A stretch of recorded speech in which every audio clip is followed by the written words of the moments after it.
Hello, and welcome to another episode of eBay Scavengers at ebayscavengers.com. This is episode number 60. Now, Jay and I are interviewing Miriam, who runs the eBay Life blog. She's also a top-rated seller on eBay. Her store is Blue Frog Shoes, which we've linked to on the blog. Now, Miriam is also an experienced teacher. She teaches a class about how to hire employees to work on your eBay store. So we wanted to interview Miriam to get her advice on how to hire employees and to talk more about the class that she teaches. Okay, so we're here with Miriam, who is the head blogger of the eBay Life blog. Hi, Miriam. Hi, thanks for having me. This is a very special episode for us because it really is something we're going to talk about something that we've been trying to figure out ourselves, and that is hiring employees. And before we get to that, though, we wanted to kind of start to figure out who you are, and maybe if you could just get us started with how you started selling on eBay, since everyone loves to hear how people started stories. In 2005, I just opened an account, and I didn't really know what I was doing. I used to teach fifth grade, so I had the whole summer off, and I thought, oh, well, maybe I'll sell some stuff on eBay. Mm-hmm. So I started putting things on eBay and made absolutely no money. And I was thinking, wow, this is not that easy. And so then I started picking up things from around the house. And I'm always telling people, the way to start selling on eBay is to just get rid of everything you already own. Exactly. A lot of times people that I've trained, they want to know, what should I buy? What should I don't buy? Just sell stuff around the house, because you'll probably stumble upon a niche, or at least you'll figure out what type of items sell. And then, if you wanted to go out and get wholesale, then that would be good. But anyway, so then I sold things like I sold a Brighton clock. I didn't even know what Brighton was. And, I figured out about that brand. And then I sold some shoes, and that ended up being my niche was shoes. And I actually heard on some of your podcasts that you guys sell shoes too. Yep. Yes. Yeah. So anyway, so that's how I started. And for a number of years, it was just kind of a hobby.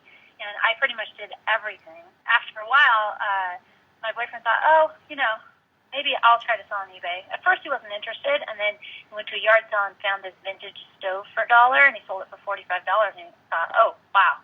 That's it. What else could I sell? Yeah. Yep. I guess that's usually what happens. Yep. And so is that where you're finding, or is that where you find the items is from yard sales and thrift stores, or? Everything that I sell is from yard sales and thrift shops, and also I'm starting to buy from people. Huh. And I actually still work at an adult school. Yep. And so a lot of my students are, they're 18 and up, and a lot of them have actually been bringing me things like this one girl's been bringing me prom dresses.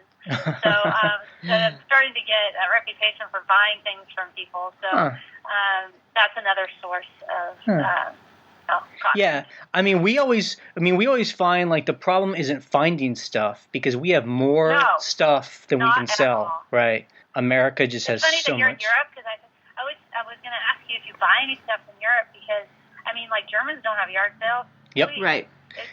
This is the land of overconsumption. Yeah. We have so much stuff. It's ridiculous. Right. Yeah, we've been noticing that in Europe. There's just no waste. Or there just isn't as much waste, and it's not like in America where you go to a Goodwill that's the size of a giant grocery store. They don't really have that like they do in America. Well, I actually met a woman at the Salvation Army here, and she's from Germany. She was visiting. She said, "Man, I wish that we would have this kind of stuff. Germans, oh my gosh, they would never do this. They would give this stuff to the cleaning lady." Yeah, and we found a lot of like the sellers on the street. They actually buy stuff in bulk from the States, so they get stuff sent over to them, clothes and shoes, in big shipping containers. So at what point did your eBay store stop feeling like a hobby and start feeling like a business? It started feeling like a business when I took over our living room, and I allowed it to take over the living room. I figure once you get to that point, it better be worth it. Yeah. You better be making some good money if you're not going to live a normal lifestyle. If you're going to give that up, then I wanted to be making some money, not just a little bit here and there, not just, enough to go on trips on or whatever. Right. So that's pretty much when it started feeling like a real business. When I said, okay, let's just put the racks in the living room and let's do this. You Right. know? And so what made you think about hiring employees, and what was its process getting started hiring? Well, I started hiring employees because, well, first of all, at least when I have people here working, I'm more productive. And also, I could not get past that. I think I had around 800 items. Yep. Online. And now we have closer. One time we had 3,500 items up. Wow. There's no way I could have done that. There's no way. Yeah. Just because I'm not that motivated, and also just because even when I, did list a lot, I just wasn't getting enough on myself. And with the stuff that we sell, it's all about, volume. Right. Because we don't do a whole lot of collectibles. We would like to, but, we kind of work with what we have around here. And we have a lot of clothing and shoes and different things. And some of those things aren't super high profit, so you need to get a lot of things on to eBay. Right. That's what we always stress to people, that the majority of our business, the bread and butter of our business, is like $30 items, that we buy for $1 or $2 and sell for $30. Great profit margin, but you have to sell a lot of those every month to make a living, Yes, and I mean, if you live, like I have a friend who lives in an area that's really high income, and the estate sales have amazing things, and he only has, 150 items up at once. Well, I go to estate sales, and I'm the third person in line, and there still isn't much in there.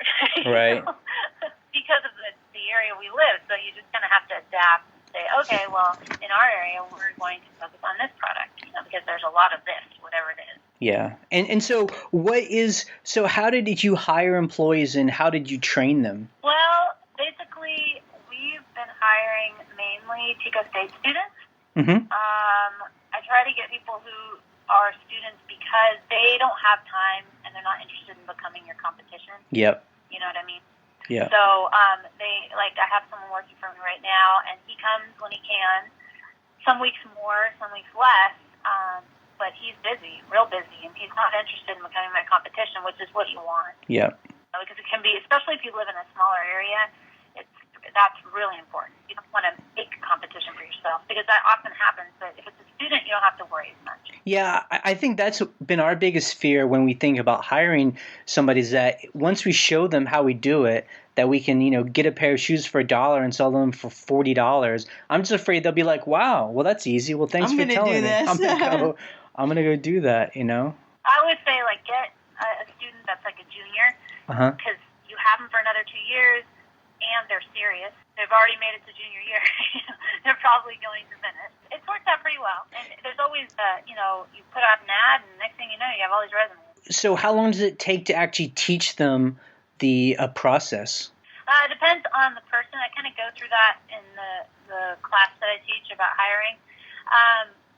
It could take a few days. It could take a few weeks. It really depends on the person. Right. And I kind of go over that because, sometimes there are people, they're just more artistic or know how to write better or, that kind of thing. And then there's some people that eventually they will be good employees, but you got to work with them a little more. Right. And so it's your flow of a listing with the employee? Flow of listing? Well, I do the customer service. We have someone who ships and lists. Johnny does some shipping. That's my boyfriend. And he does almost all the sourcing, except when we go to yard sales on the weekend. And then the kids list. That's what I need the most help with. The customer service and the keeping track of finances, and they do most of the listing.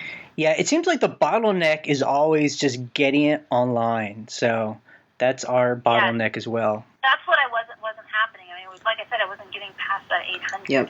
Right. So I thought, and another reason for us to want to build up the eBay business as a real business is that, which I haven't mentioned yet, is that my hours got cut by about 10 hours a week, and so then I was down to 3 days a week, so I had 2 days to work in the eBay business. Now after, I can't remember if that was 1 or 2 years, I think it was 2 years, and then now they've hired me back full time, and now everything's set up, which is right. So basically right now your employees are doing all the work then, and you work a full-time job? Well, not all of it. The listing is the main part, and then Johnny Johnny and one of our other employees are sharing kind of the shipping duties. Huh. And then Johnny goes out and just shop, get stuff with inventory. So then it's a boyfriend is at home and kind of manages people or works with them? Yeah. Mm-hmm. Huh, that's interesting. And something I've always wondered, if you hire somebody, how do you share your eBay account with the employees so they can list but not have them see all your numbers and get in your business? Well, I'm not really worried about the numbers. I mean, if there's someone like that, I would be worried about. I wouldn't want them to work for me, probably. Right. But for the most part, I mean, they're not going to access your PayPal account. Yeah. Unless you give them a PayPal password. And I mean, as far as I don't care if they do numbers. If someone ends up quitting or they no longer work for us, then we usually change the password. Gotcha. Okay. And how did you figure out how much to pay people? I can't tell you exactly how much I pay people, but the main thing to realize is that if you're going to pay someone minimum wage, not going to cost you minimum wage. If you have them on payroll like I do, you have to pay the payroll service, you have to pay workers' comp, you have to pay unemployment, all these different things, which adds up to way more than $8 an hour. So I always tell people, whatever you're going to pay people, just make sure you realize that it's not just the $8 an hour or $9 an hour, right? Or whatever. It has definitely been worth it though for us. It doesn't matter how much it's costing us. We're just making so much more that it's definitely worth it to hire people. I mean, it sounds like wow, that's costing a lot of money. If I gave you the number, you'd think, wow, that's a lot of money every month to pay for employees, but we weren't making that much. Right. When we were doing it all on our own. It's just, not only am I more motivated, but just getting more product on. And also the cool thing is you're providing jobs for people. I think you mentioned that you basically doubled your income, right? After hiring two people? Yeah, it's like more than double. Yep. More than double we were making before, for sure. Wow. And it depends on the time of year too. These last couple of months seems like it's been pretty slow. Yeah. But even now we're making more than double what we were before. It does seem to have been slow since about the summertime. It comes and goes. It was very strange because we had our biggest month ever, 19,000 something in May. Wow. And then I announced it on my blog, and I think I jinxed myself. After that, it was like, oh my God. And I think it's Cassini. Cassini. Yeah. eBay. But I'm not sure. Some people are blaming on that. But things are getting way better. This last month was way better. In general, over the last year or so, though, we've been able to maintain the same average for the most part. If you come up with an average. We also do other work, but we do more like contract computer work, so we don't have regular hours and eBay kind of allows us to pick and choose our jobs. Why do you choose to work a job if it sounds like you're doing pretty good? Well, I've had this job for I think 8 years or so. Mm-hmm. I only work 4 days a week. I still get 40 hours, which is really cool. Wow. And then I like the job, and it has insane benefits, really good benefits. Yeah. Healthcare, all that stuff, and it kind of still allows me, because it's not really a high stress job. Yep. And it goes really quickly. It still allows me to have energy to work the eBay business for 3 days a week. And it's kind of the best of both worlds, I think. And it's really hard to give up a job like that, especially with all the, they've let me go 4 days a week, which is, there aren't too many jobs that you could just ask and they say, okay. Yeah. Right. People always want to know, can you make a living on eBay? Well, if I were to lose my job today, I thought I already lost it. And so I was just going to do eBay. I wasn't looking for another job. My mother's like, you can apply for subbing jobs. I'm like, subbing? What, $12 an hour? Yeah. I think so. Yeah. We live in California. It's not that cheap. Yeah. Right. And we have a mortgage, a regular mortgage. With all expenses, we could still make our bills with what we're making right now. It's really amazing that you could create your own job. I think eBay's amazing. Yeah, especially it's just all the stuff that we find in like a yard sales. It's always incredible to me, I know. Like you said, you can't do that in Europe. There's not a yard sale at every corner. Right. Right. Yeah. So going back to the employees, how much turnover do you have? I always say that you should give people like 30 days, 30 days to find out if you like them and they like you and they like the job. I don't really guarantee people, a certain number of hours until they've been here about a month, because some people don't. They think they're going to like it, and they don't like it. Right. So there's been a lot of turnover, really. But lately, we found a few people that it works perfectly for them and their situation. And so we've had the same people for a while now. We had a girl for a year. She was awesome. She was an English major. She loved fashion, photography, and English. So there you go. That was perfect. Yep. And she would come 3 days a week. And sometimes she came before we were awake. And she had a key to our house. And she, never had to worry about her listings. Or sometimes she shipped for us. And but, that she graduated. Right. And so when you have someone doing the listing, how much redo did you have to do for them? Have to check and revise. Yeah. I kind of have a system down. That's what I talk about in the class. But I proof everything. That's another one of my jobs. Gotcha. Nothing goes live until I've looked at it. So. And then what is the flow of packing like? So there's a person who just packs everything for you? Yeah, pretty much. And, well, like I said, sometimes, especially if it's completely overwhelming or, the person who sometimes ships can't do it, Johnny they'll have 2 people there shipping nonstop all day. Sometimes after a weekend, Monday morning, I'll just be 60, 70 packages. Yes. Sometimes they'll just do a ton of packages at once. With 2 of them working, but usually it's just one person. And then you have a mail comes and picks it up, right? A postman. Yeah, and at one point they even had, I don't know if they got sick of us dropping it off at the dock, but they had like a private carrier that we would send a text to. That didn't last too long, but they're trying different things, I think. And so we have someone that comes at about 1:30 every day. You got to get it out there with us. Yep. That's amazing. And also, so are there any bad experiences that you've had hiring people for people to keep an eye out for? Well, one of the big ones is you got to make sure that you get people that are detail oriented, because a lot of people aren't. Right. And that's a huge issue. They have to be detail oriented. It seems like anybody could do this, but people can make mistakes really easily. So you got to have someone that they're not super slow, but that takes their time, but it's still doing things efficiently. Do you try someone on? Do you make it clear, like, we're going to try this for 2 weeks, and if at the end of 2 weeks, if neither of us are like this, we can end the relationship? I basically tell people I'm not sure how much work we'll have for them. Gotcha. Because sometimes we have a lot of products, sometimes we don't. Like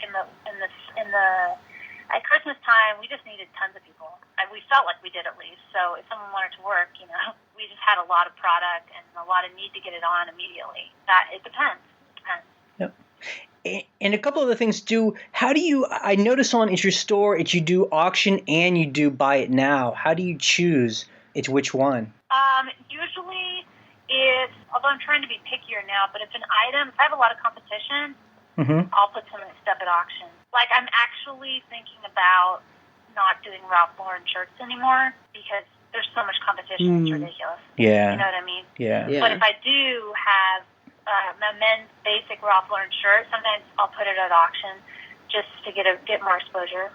More people will see it or whatever. And then I also try to start those on Sunday nights. And then on Sunday nights, I don't really stick to that too much. But if something is, if I have a lot of competition, I've got to get it out there somehow. We're just trying to avoid products that everyone is selling, weeding those out. That there's some things we've sold for a long time, but boy, there's a lot of competition. Trying to come up with new products all the time, new brands all the time.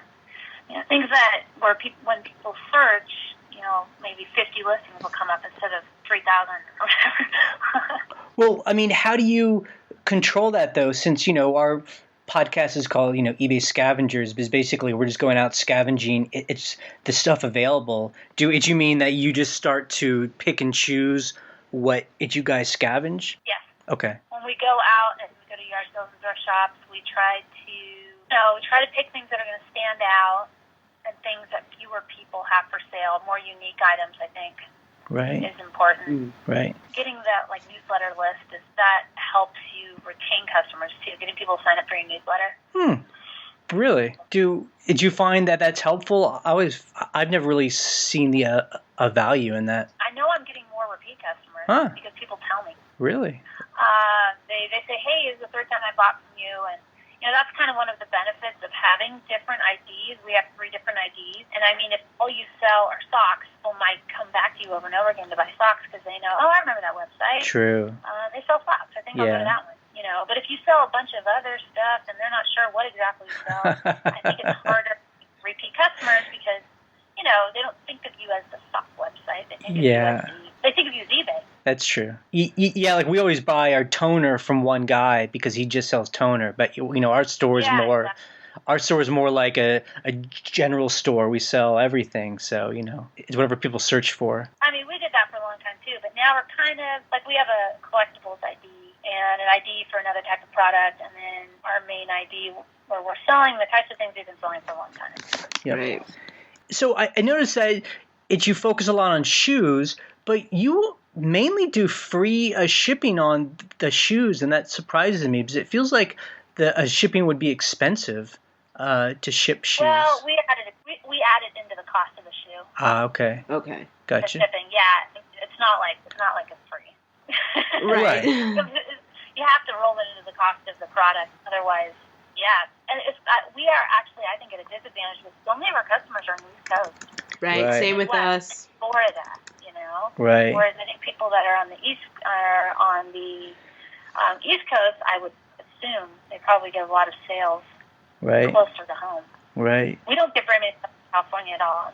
I'm not sure what the percentage is. But. That's interesting. And do you ship overseas? We do ship overseas, but I mean, we might have a couple of international sales per week. It's not a whole lot of sales. I know some people say, it's 20% of my business.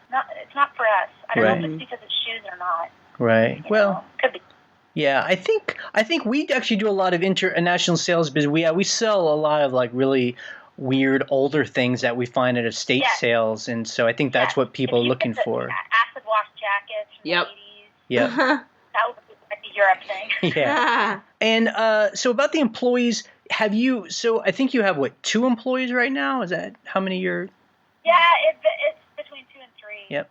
And I mean, so have you thought, well, maybe if I had 5 employees, I could even do more? Oh yeah, we're thinking. Okay, cool. So it seems like we bought a little tiny rental that we're going to live in.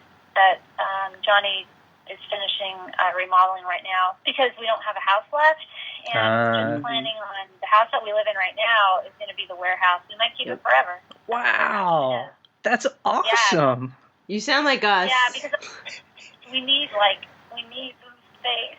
Yep. Now, you guys actually bought another house, or you're just renting it? Yeah, we bought another house. Wow. No, we bought another house, but it's very small. Very small. It was a good deal. Yep. And it was. We were going to have it as a college rental because let's just say we probably could have rented it out in an hour. Yep. But and 1-bedrooms are hot around here for college rentals. But we're like, we need a place to relax. Yep. It can't start feeling like you're sick or something if you let your eBay. I see a lot of people on Facebook and they talk about, oh my gosh, my house is being taken over. You have to be very careful with that because people allowed that. And then at one point we're like, wow, we need a place to relax. Yeah, we did a similar thing where our house was being completely taken over, and we rented a storage space in town because we just were like, we can't do it. We can't live in our eBay storage anymore. And we've actually thought about, because we live in a rural area where you can buy very cheap, older, small houses for $20,000, $30,000. We've actually thought about buying one as an office, Yeah. Yeah. So we might do that in the near future. It's interesting to hear. Yeah. That's great. Now, I know you teach a class about hiring employees, an online class. Did you want to talk about that some? And we'll link to it on our blog. Yeah. Yeah, it's I have announced it a couple times on my blog, which is the ebaylife.com. The class is basically, it's an hour, and it goes through, it's an online class through GoToMeeting. Mm-hmm. It worked pretty well.